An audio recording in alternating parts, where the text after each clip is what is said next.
Charles Cadbury. Yes, he's related to the famous Cadbury chocolate brand, distantly. But no, seriously, Charles is a bit of an expert when it comes to chatbots, voice first. He's been really helpful actually with the voice of it, bringing some of the great speakers here today, such as introducing me to John Campbell, the likes of James as well. So I just want to say thank you to Charles for that. But he's now going to do his talk, and over to you, Charles, and thank you so much for coming.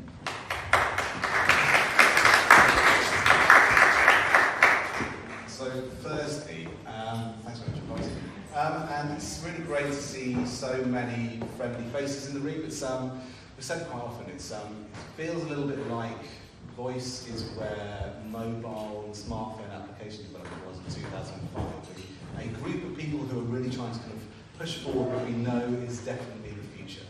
And I've got the slightly nebulous task of trying to kind of distill where we are in the kind of hype cycle, working out where the opportunity lies for voice. For those of you who I haven't met, I'm Charlie Cadbury. Just a bit of my background, I've had a whole career in technology. I started a software first website in 1999, started a software business in 2006, grew that from 2 to 45-man business. And during that time, we built about 350 web, mobile and social products, always kind of chasing through what was going to be the new technology. So in 2005 was building websites, 2007 building Facebook applications for the retained agency called Samsung. 2009 we were building augmented reality applications for people like Peugeot, and then 2011 we were building mobile payment applications. So always at the very forefront of technology. So where did I start on my journey to voice? So 2015 I was working with an enterprise travel software business, doing a bit of future gazing, seeing how people were going to be booking their air travel in a kind of 5 to 10 year horizon. And we were working, one of the clients was a big airline, and so we decided to build our first voice skill early 2016, answering frequently asked questions. This was a low-cost carrier in the States. One of the frequently asked questions was, can I bring my gun on the plane? So we built out a proof of concept at that point, worked out what worked, what didn't work. For those of you wondering, of course you can, you just need to put it in the hold. And so we then wanted to build on our knowledge, early voice knowledge, and before Alexa was launched in the UK, came up with an idea called Dazzle, which was ended up being a multi-channel platform, a conversational platform that we took to airlines, rail companies, sold through likes of Marriott and Nielsen Holidays. So 2016 took that around the world on a whistle-stop tour as a multi-award-winning platform. So I've spent many afternoons like this on stage with Alexa devices. It's good fun to kind of win awards. This is what William Vegas looks like. This is me kind of like pushing out the hype in Viva Tech in Paris earlier this year. So, trying to work out where we are in the hype cycle. I do think that I'm equipped to do that. But this afternoon we're going to get serious. So the way to look at this is to work out exactly where we are. Some of you may be familiar with the Gartner hype cycle.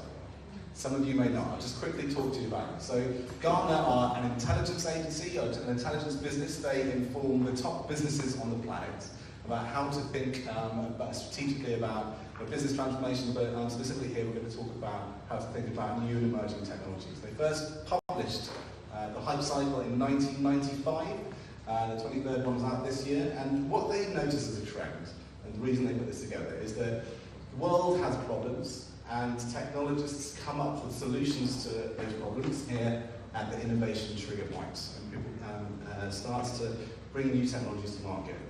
Then sales, marketing, the media get hold of these ideas and see how they're going to change the planet, slightly overinflate the possibilities and the timelines in which these problems are going to be solved by technologies, and we get the peak of inflated expectations.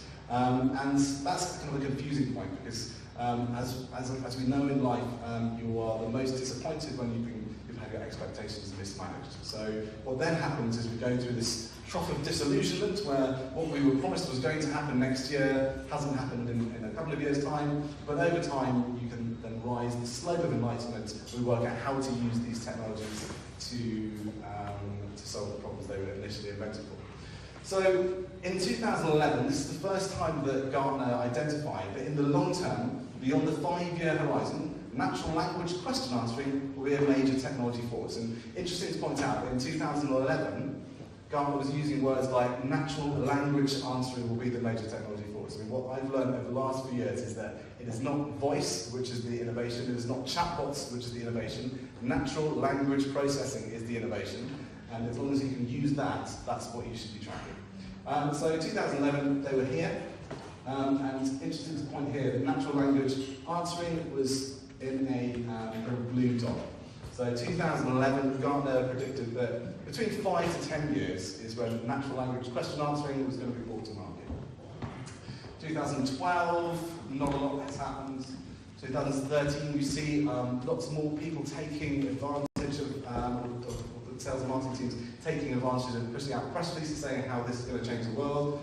Peaking in 2014, so this is around the time, Amazon are going to launch a smart speaker, you're going to be able to talk to it, it's going to be able to do your shopping, it's going to, it's the next big thing. 2015, the starts going crashing down, we've all got an Alexa for Christmas, it's not working as we thought it was going to, it's actually not going to do everything that we read about last year. But importantly, Gartner in 2016 changed from this blue dot to this light blue dot.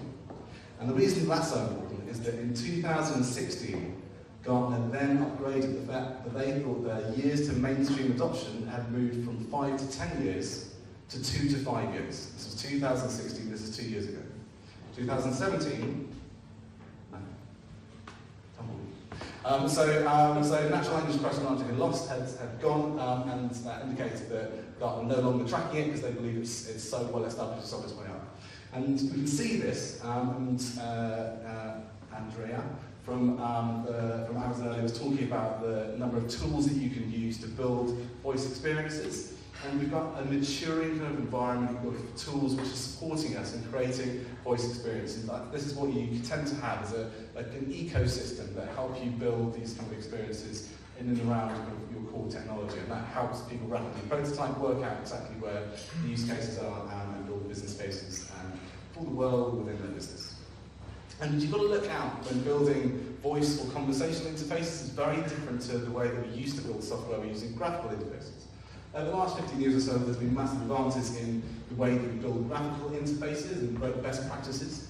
But, and this is the key, if you're building a graphical interface, here, you've got 5 options. You're going to press one of those 5 buttons. When you are building a voice interface or a conversational interface, a chatbot, you're leaving yourself open to anything coming at you. It's very difficult to build for that unless you get the user in the right kind of operating system. We've also got massive downward pressure. This is EY's homepage yesterday. The thing that they are leading with right now is that when you as an enterprise meet at board level, the big question is, we've got this buzzword AI, how do we actually action that? We need to tell our shareholders and the market that we are doing something in AI. How do we really do this? Where can we start with AI? Because it's such a nebulous buzzword, don't use the term AI, but where I believe that we can start in as natural language processors is to kind of learn from what we've learned about mobile phone applications. So mobile phone apps and kind of the smartphone was the last great communication channel shift. What we saw is when apps started, we tried to work out what we could do with them using kind of novelty apps. Then we kind of worked out the adoption of the channel moved forward. We were then able to kind of trust this channel more, able to do more and more complex tasks. And this comes with channel maturity and channel trust over time. So if you think about your own experience in 2008, were you doing your banking on your mobile applications? Probably not. Today, you're probably more likely to want to do your banking on your mobile phone application rather than your else. And so conversational interfaces, you've got to start with this very small domain. You start by finding a small area that you understand very well. You then solve very well for that area, take the data in, and then you can build and improve and grow that domain outwards. You don't want to try and bite off more than you can chew because you need to build trust within your audience.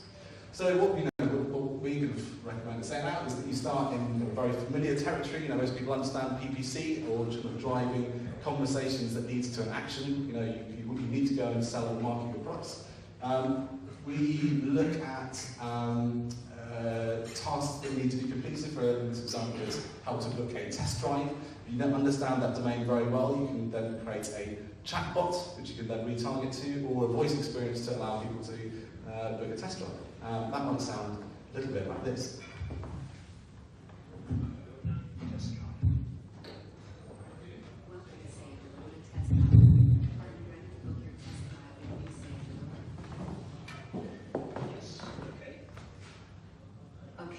Let's get your details and we will get you on the road.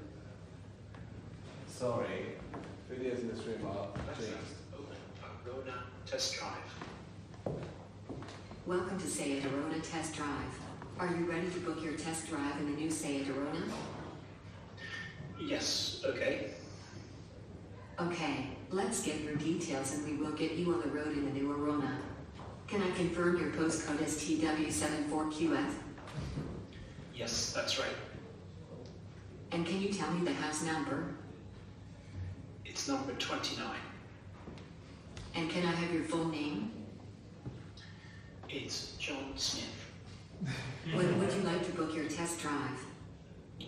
This Friday? And would you like your test drive in the morning or afternoon? Morning, please. We have availability at 11 a.m. Would you like to proceed? Yes, please. Would you like to visit our showroom in Watford or have the car arrive at your home at 11 a.m. this Friday? At my home, please. Okay, your test drive is booked. Do you have any questions about the Seat Arona you would like to ask right now? Yeah, does this car have park assist? The Seat Arona is equipped with a rear view camera and offer park assist. Do you have any other questions about the Seat Arona? No, not right now. Thank you for booking your Arona test drive. We will see you on Friday. Great, thanks. So, starting with a very narrow domain, you can then build out. What's important to know here is that the conversation model you build for the Alexa skill, you can then reuse in a chatbot environment.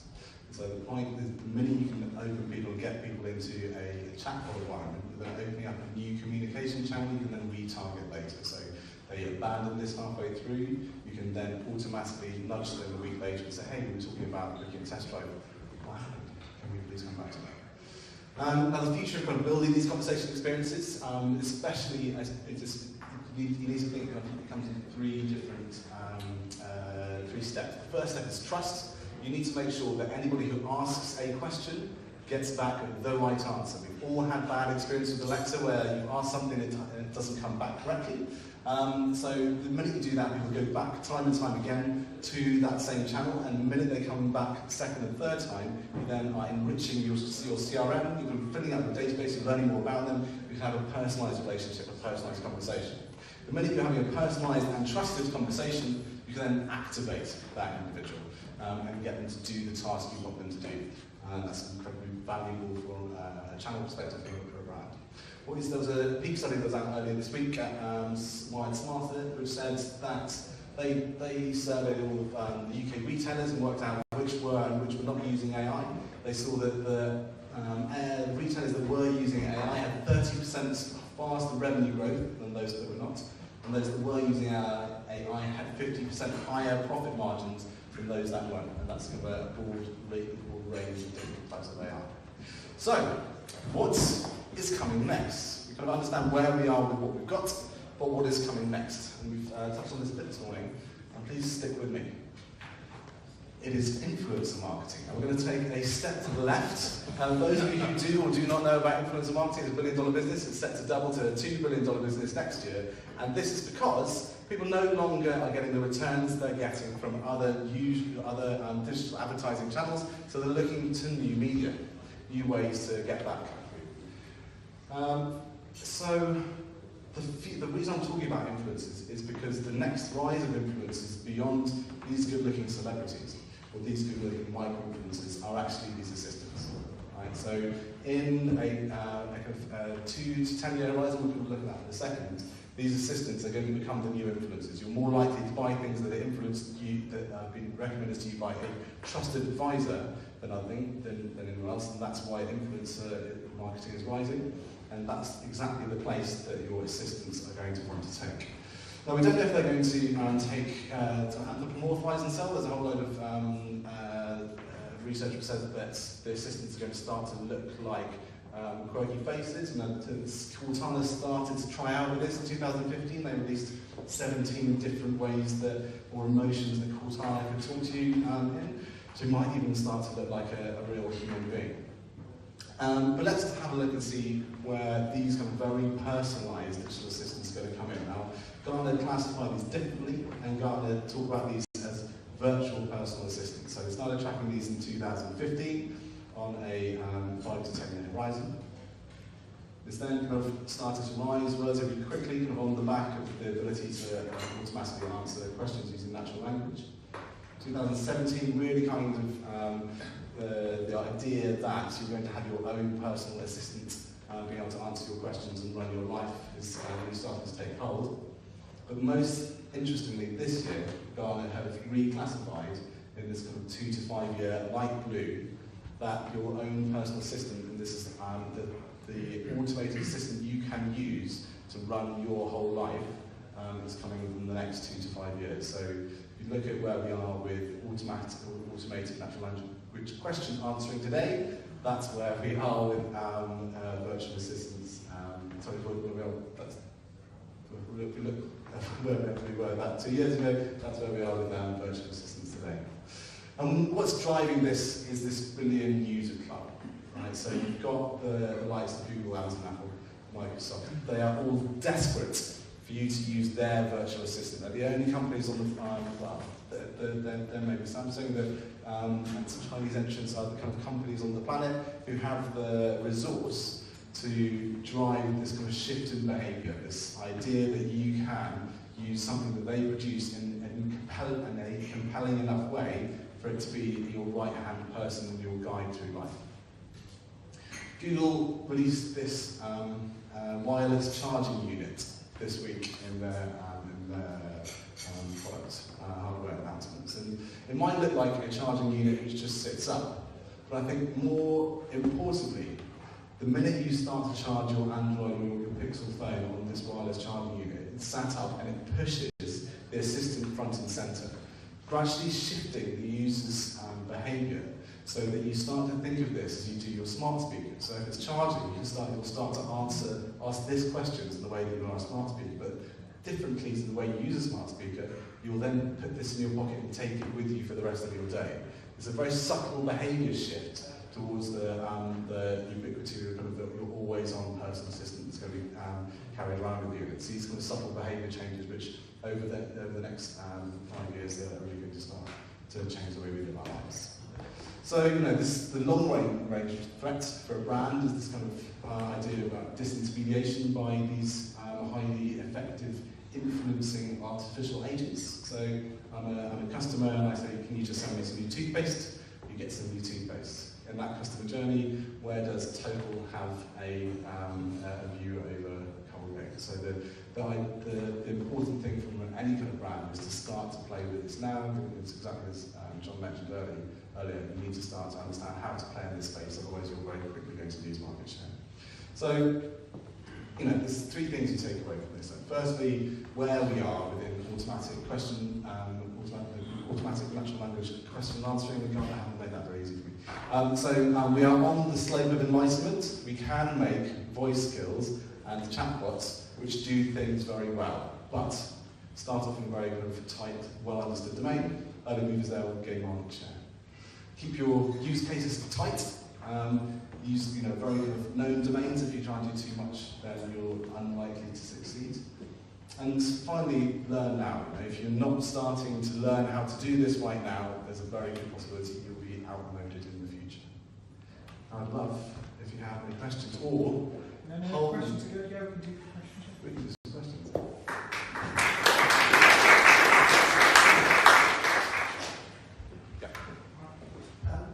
One thing I've kind of noticed so services are a little bit vanilla, and I'm just wondering, do you see a point where they'll start to be segmented for particular parts of the audience? So let me give you an example. I said earlier, my parents who are quite aged now, but now when Boyle puts in British Gas, kind of very commonly put in I for them, and they absolutely hate it because they don't like smartphones and they like the old thermostat. And I kind of think there's a similar issue with voice interactions that some people are going to be more reticent, less familiar. Do you see a world where you're able to kind of customise it to your kind of demographic?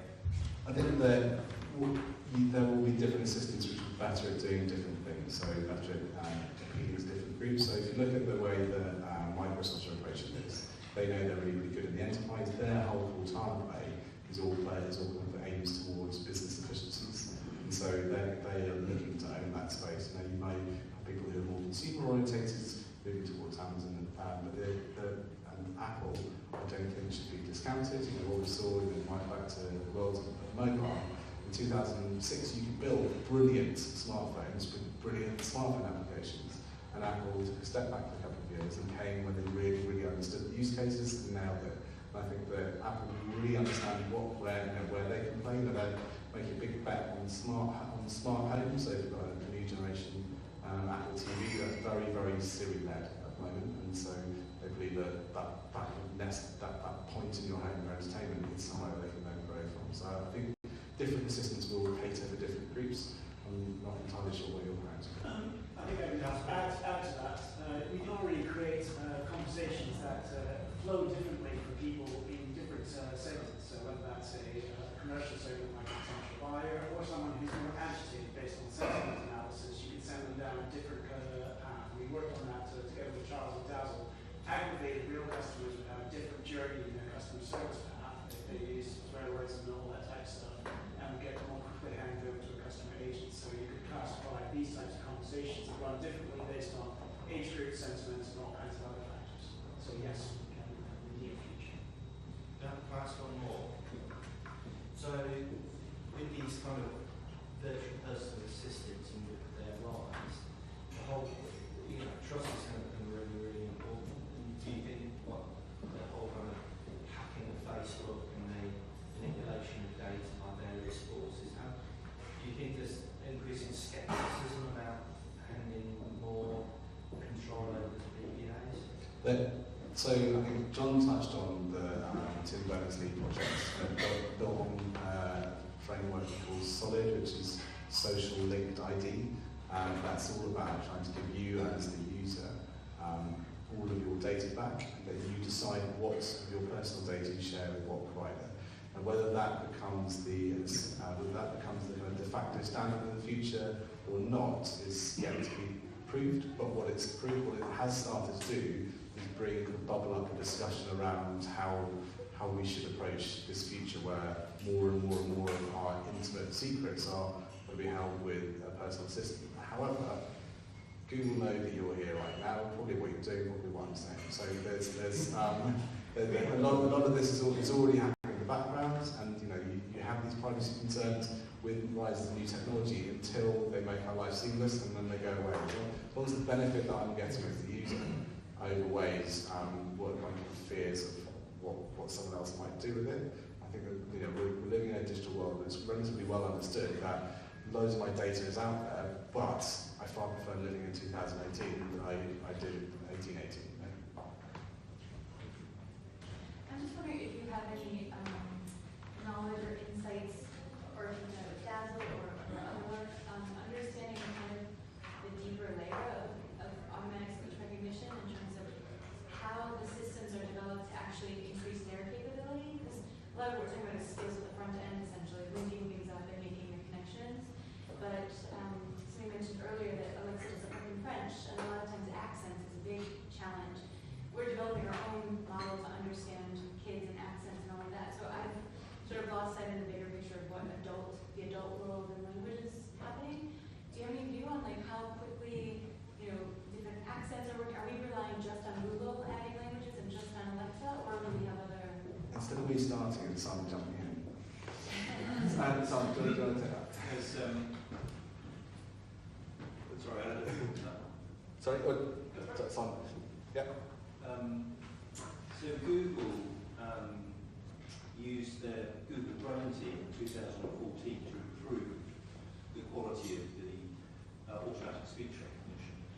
And there are 4 or 5 companies that are growing, and they're using predominantly machine learning and various machine learning techniques to improve things like accidents.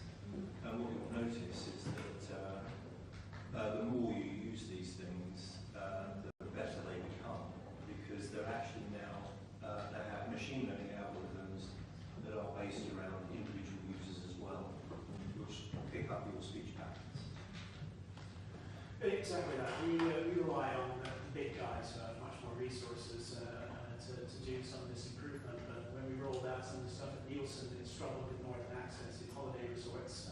But over the course of 6 to 9 months, Amazon already picked up on that, and it wasn't a problem in the second year of deployment. So it's something that as more and more of these devices get out there, and more and more data sets work with more samples of language and accents, and it just gets better over time. And we'll continue to increase that way as more stuff out there. Yeah. I just wondered what your view was on whether this was a space that was going to be controlled by hardware vendors. So you sort of mentioned on screen on one of your slides the 5 hardware vendors that are pushing out a sort of a virtual assistant which sits on a hardware platform. Do you see that continuing, or do you see it becoming slightly divorced and other software vendors moving in? So I see them all software vendors who are using hardware to a consumerist public to try and show the innovation, right? So it's been my biggest bugbear. And for the last 3 years, I've been running around on stage with Alexa, telling people that we've built a software platform which could take SMS, Messenger, Google Assistant, or Alexa inputs and deliver a kind of consistent and persistent conversation across those channels. And that's a software solution. But people who see a smart speaker think of hardware, right? So, but that's just a means to an end to get that last mile.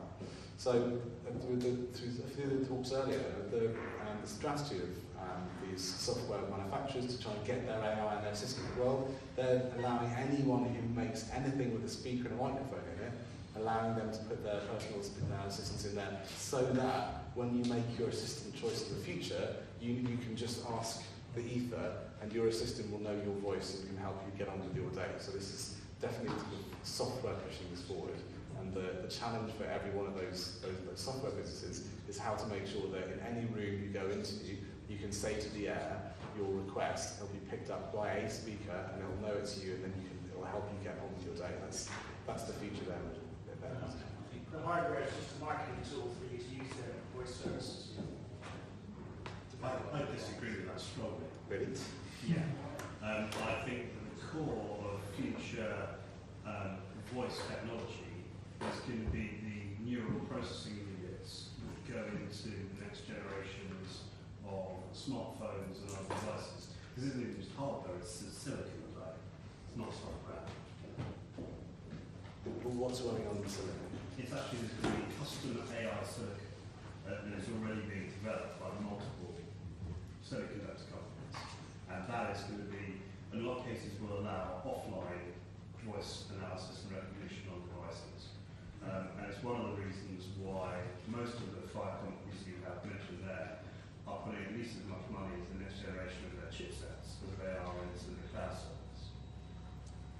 So most of the next generation smartphones will have AI chips in it, sometimes with neural processing units. And these are a couple of things. The 2 of the main tasks are voice recognition, as much as they can on devices depending on memory constraints and power. And the other is things like facial recognition and also image analysis, so you can do things like search your photo library for a photo of a cat. But voice analytics on the speak to NVIDIA, if you speak to ARM, the chip guys, as well as the big companies, it is hard. Yeah, and that's the hardware on the device, on your personal device. But the play is to try and get their assistance available in every node. Samsung have said very publicly that every device they ship by 2020 will be voice enabled. And they're not the way that Google and Amazon are approaching the market is they want this in microwaves. They want this in every single IoT device you'll be able to speak to. Yeah? They're not going to necessarily be able to put that kind of chip in all of those devices. Is that more? For sure, but I mean, it's a bit like Amazon. I mean, Amazon uses everyone else to drive scale on AWS. Okay. With any further questions? Or that's really good. I enjoyed that, Charles. Brilliant. So, round of applause for Charles.